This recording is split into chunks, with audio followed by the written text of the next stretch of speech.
Ciao a tutti e bentornati nella rubrica di cultura siciliana L'angolo di nonna Nanna. Oggi parleremo di un importante capitolo del grande libro dei canti popolari siciliani, ovvero le ninne nanne. In tal senso prenderemo spunto da un interessante articolo dello studioso del canto popolare e sociale Francesco Giuffrida. Alavò, alalò, falavò, falaò, avò. Per un siciliano non possono sorgere equivoci, ovviamente stiamo parlando di ninne nanne. Il primo a occuparsi dell'etimologia di Alavò sembrerebbe essere stato il noto vocabolarista Michele Pasqualino, nel suo vocabolario siciliano, etimologico, italiano e latino. Il Pasqualino fa derivare il termine Alavò dal latino lallo as are, cantare la ninna nanna, onde da lallo, quasi l'allò e per sincope, allò alaò. Aggiunge anche che i greci indicavano le nene per addormentare i bambini col verbo bacalao, da qui quindi probabilmente forse alao lasciata la prima sillaba. In seguito Vincenzo Mortillare invece, e qui come dire ovviamente nell'ambito degli studiosi nascono sempre le polemiche, definisce quelle del Pasqualino insulse e strabiliate etimologie ove non siano sognate. Il Petrè invece nella magnifica e grandissima opera Canti popolari siciliani riporta quanto scritto da Pasqualino, però dà anche la sua versione un attimo, la sua interpretazione. Legate ai Dorici che abitarono la parte meridionale della Sicilia chiamarono l'aurora Aos invece di Eos, quindi le donne nel canterellare i bambini per conciliare il sonno dicevano dormi figlio insino all'aurora. Noi non possiamo invece che fare nostre le parole della professoressa Carmelina Naselli, che scrive in tal senso: la ninna nanna si indica quasi universalmente in Sicilia col termine vo, termine che è difficilmente spiegabile con le etimologie dotte proposte da qualche vecchio vocabolarista e da qualche studioso, riesce invece assai chiaro ricondotto alla sua origine popolare, data del resto come ovvia dal Guastello, quindi dà in qualche maniera ragione all'interpretazione data da Guastella, il quale dice che è un'abbreviazione di voga e falavoga, quindi vo e falavò, perché l'idea della cuna suscita spontaneamente quella della nave, ovviamente. Potremmo continuare a lungo ma ci fermiamo, ovviamente chi vuole può approfondire tranquillamente questi diversi studi, le diverse interpretazioni date, ma qui il tempo è un po' strettino, quindi dobbiamo un attimo fare un sunto. Alla fine della rubrica di oggi ascolteremo il brano Avo, che grazie all'eccezionale interpretazione di Rosa Balisteri è entrata nei cuori di tutti gli amanti del nostro canto popolare.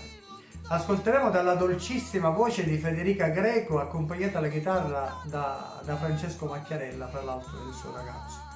Colgo l'occasione per ringraziarli per lo stupendo contributo ed elogiare la cara Federica per le grandissime qualità di ballerina e cantante di musica popolare siciliana. Prima di ascoltare la ninna nanna ovviamente passiamo la parola ad Anna Citta e vediamo cosa da dirci. Buona visione e buon ascolto a tutti, grazie.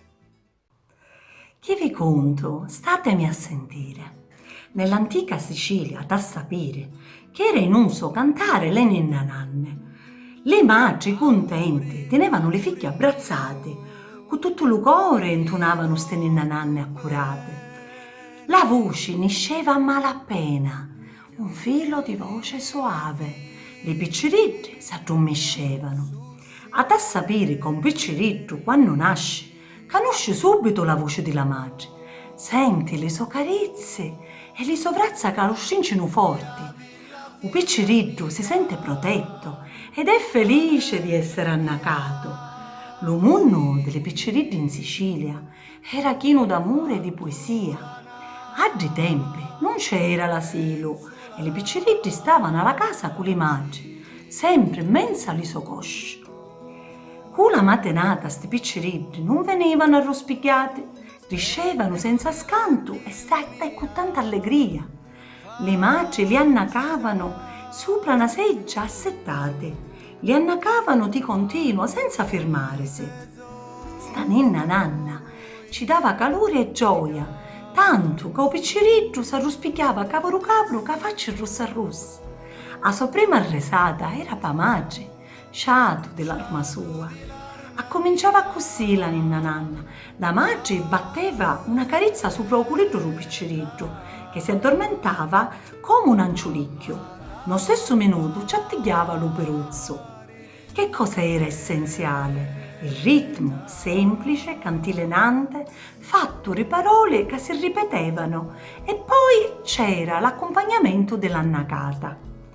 Accominciava che la madre e lo picciriddu si tagliavano una faccia.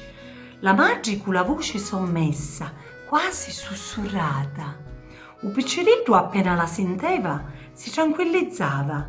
Ora la madre lo sente e abbassa la voce fino all'ultimo annacamento. La ninna nanna non ne ha altro che un gioco di parole, parole ripetute, è fantasia, è conoscenza, è amore, è poesia.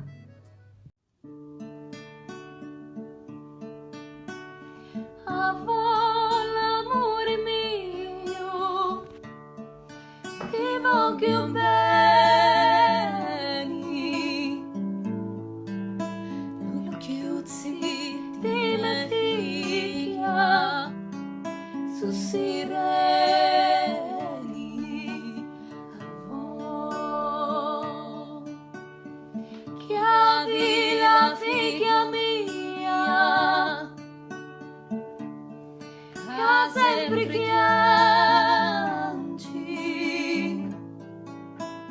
voli fatto la naca, men sull'aranci, amor, se chiudi l'occhi mia, facci l'arancio,